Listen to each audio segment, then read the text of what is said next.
Hi guys, good day. Engineer Caps again. So for today's video, I will discuss to you how to compute member forces on space truss. So suppose you have a given, you have a 3D truss having a member AD, BD, and CD. You are required then to compute for all the member forces, actually, acting on all members. So para ma-solve mo ito, una-una mong gawin is what? First, illocate mo yung coordinates ng every support, okay? Including also the this point. So, point A, let's say yung coordinate niya is 202. So, tandaan nyo lang guys, na kapag nag-label kayo ng coordinate niya, okay? Lagi yung mauna sa X, Y, and Z. Now, yung 2 na ito, ibig sabihin yan, yung distance niya mula sa z-axis pupunta sa point na ito is 2. Okay? That is the x-coordinate. Yung 0 na ito, that corresponds to its y-coordinate. Why? 0 yan because this point is lying on the xz plane. So in short, walang value si y. Okay? This 2 is its z-coordinate. So kumbaga, mula sa x-axis along z, okay? Papunta sa z or along z, 2 units siya. Okay? So, again, this is in a sequence of x, y, and z. So, that is for A. How about for B? Yung x-coordinate niya is 0. Why? Because nakatungtong siya mismo sa z-axis. Okay? So, that's the reason why naging 0 siya. For its y-coordinate, okay, 0 din siya. Again, because it is lying on the xz plane.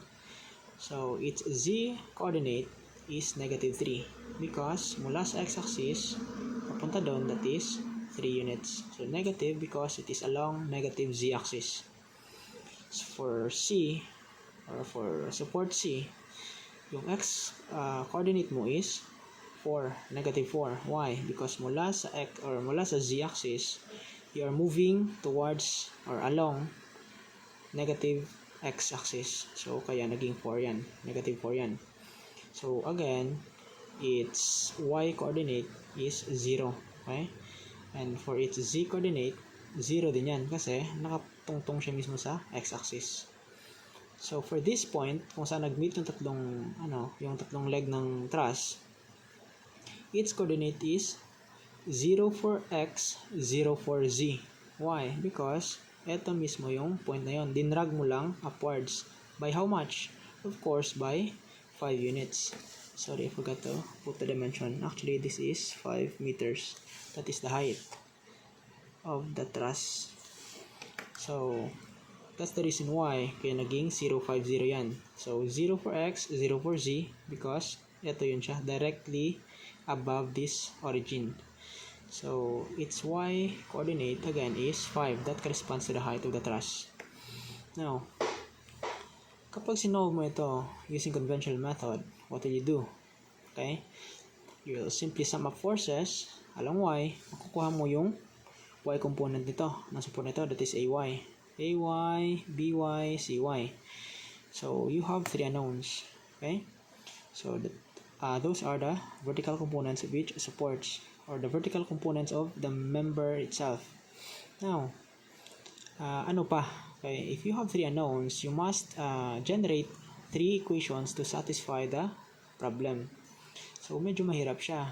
So, yung 2 equations mo actually is kunin mo saan? Mag-moment ka dito sa x-axis, okay? And mag-moment ka dito sa z-axis. So, yun, solving simultaneous equations, 3 equations with 3 unknowns, solve mo ang problem. But of course, hindi ko na ituturo sa inyo yan. Alam nyo yan. Yung gawin ko, or gawin natin, we'll use Caltech. How? Kinig. Yung gawin mo, okay, after you define the coordinates of each support, okay, isolve natin ngayon yung length ng member AD. Okay? Now, yung member AD na yan, okay, yung member AD na yan is simply what? That is actually the square root of its x component, which is 2, that is 2 squared, plus yung y component yan actually is, ito yung 5, okay? So, x squared plus y squared plus z squared, yun yung length ng AD, okay? Wherein, yung x niya is what? Yung x niya is 2, yung y niya is 5, okay? Tsaka yung z niya is 2 as well. So, 2 squared plus 5 squared plus 2 squared, okay? Pagkakuha mo niyan, yung gawin mo, store mo yan kay A. Why? Because it corresponds to the member AD. So, shift store A. Okay. Now, again, after mo solve si AD, okay, you can also solve BD and CD. Para mas pabilis ka, ito yung gawin mo. Okay? Why not use all the letters in here? So, yung A, B, and C, okay, allotted yan para sa member AD, BD, and CD. So, hindi mo siya gagamitin. Yung gawin mo, ito yung gamitin mo. X, Y, tsaka M. Okay? So, alpha X squared plus alpha Y squared plus alpha M squared. Okay? Now, why ginawa natin ito? Ginawa natin yan kasi redundant lang. Paulit-ulit lang naman yung gagawin natin for these 3 members. So, for example, gawin natin si AD. What is the length of that? Yung gawin mo, pindutin mo si calc. Calc. Magtatanong siya ngayon ng value ng x. So, ilagay mo si 2. So, that is 2. Magtatanong siya ngayon ng value ni y. What is that? Of course, 5 yan. So, lagay mo si 5. And lastly, for the value of z, okay, wherein ginamit mo sa m, si letter m, lagay mo lang si 2. So, yun siya. Okay? So, again, tatanungin ka ng value ng x, lagay mo si value ng x, which is 2. Tatanungin ka ng value ni y, that is 5. Okay? It will ask you what is the value of z, lagay mo si 2. So, yun na siya. Actually, yun na yung store mo kay A. So, store ulit natin. Now, scroll up, scroll left, scroll up, okay, scroll left, pindutin mo ulit si calc. We'll now proceed for member BD. What is that? Its x component is 0. Okay? So, pag nagtanong siya ng value ng x, pindutin mo 0. 0. What is the value of y? Again, y is 5. Okay? 5. What is the value of z? Which is m dito sa calculator. Anong gagawin? Pindutin mo si 3. Okay? Whether you'll put negative 3 or 3, kasi mas-square din yan, so same lang yung sagot. Okay, that is 3. So, yan ngayon yung length ni member BD. Okay, so, store mo ngayon siya sa B, alpha B. And lastly, scroll up. Okay. Proceed tayo sa member CD. What is that? Member CD actually, yung x component niya, okay, pindutin mo si calc, yung x component niya actually is 4. So, 4. Yung y mo again is 5. So, 5. Yung z mo is 0. 0 si z. So, 0. Okay. Ito ngayon yung length ni member CD. That is equal to 41. So, maybe mga nasa 6.4 meter siya. So, store CD sa letter C. So, ito ngayon yung laman ng calculator mo. Alpha A, that is the length of member AD. Alpha B, that is the length of member BD. And lastly, alpha C, that is the length of member CD. Now, after mo establish yung mga length ng bawat member na yan, yung gawin mo, punta ka sa matrix. Okay?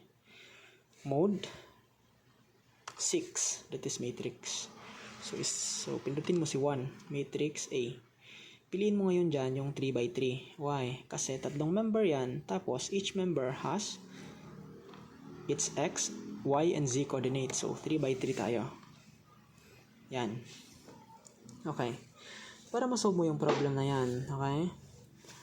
Yung bawat vacant na yan, yung mga 0, 0 na yan, okay? Yung gawin mo, i-model mo yun dyan si member AD para sa first row.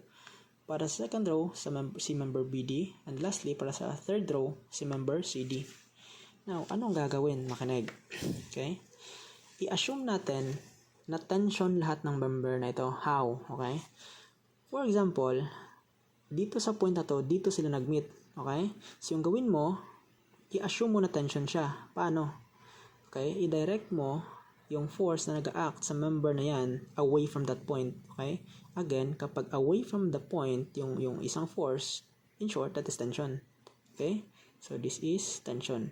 Pag dito ka naman tumingin sa point na to, of course, away din siya. Okay? Yung arrow mo is away sa point. Yung arrow mo is away sa point. So, in short, tension siya. Same goes with this member. Okay? So, lahat sila, i-assume mo na tension. Why? Because later, if the calculator or if the answer tells us na negative yung sagot, so, ibig sabihin nun, hindi siya tension. Okay? It gives us the opposite. So, kumbaga, pag mag-negative yung sagot, so, automatic, hindi yan tension, compression siya. But, if it happens na positive yung sagot, so tama yung assumption natin, which is tension. So, kumbaga, mathematics will tell us if it is tension or compression. Okay? So, ano ngayon yung i-model natin dito? Makinig. Gawin mo itong point 1, yung point na ito. Okay? So, yung coordinate niya is 0, 5, 0. Okay? Ito, yung mga point na ito, gawin mo itong point 2. Okay? This is point 2, this is point 1. This is point 2, this is point 1. This is point 2, this is point 1. So, makinig. Yung gawin mo, ito. I-model na ngayon natin, okay? I-model ngayon natin si member AD. Okay? Yung gawin mo, yung x2, okay? Ibawas mo dun sa x1, which is 0. What is that? Okay? Quantity x2, that is 2, minus 0, okay? Over, i-divide mo ngayon siya sa length ng member AD, that is alpha A. Okay? So, yan siya, that is 0.3481.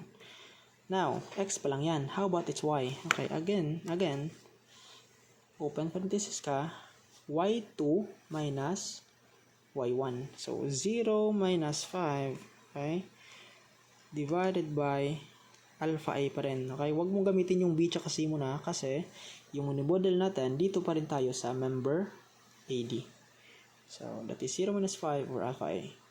How about its z? Okay, yung z niya, that is 2 minus 0. Okay? Divide sa alpha A. Yan na siya.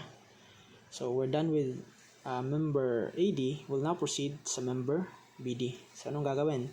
Again, point 2 ito, point 1 yan. Okay? Now, what is its x-coordinate? That is just 0 minus 0. So, matik, 0. Huwag ka na mag-divide kasi 0 over alpha B is 0. Okay? Now, how about its y?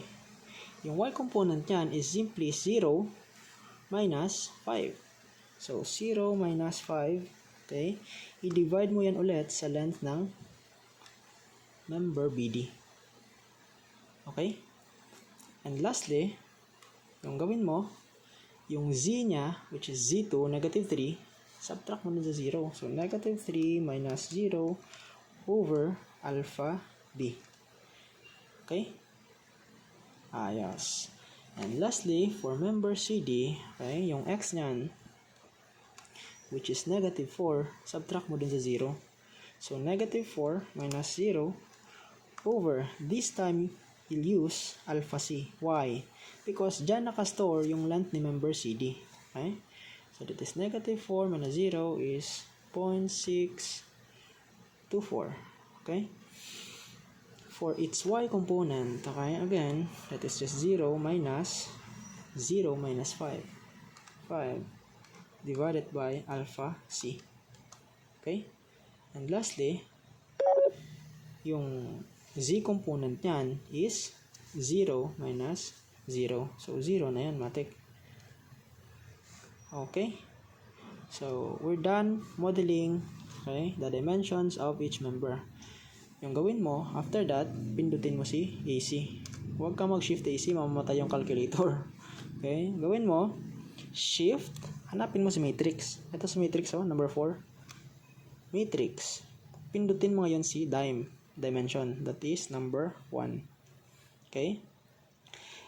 We already modeled matrix A. That represents the dimension of the member or the truss itself.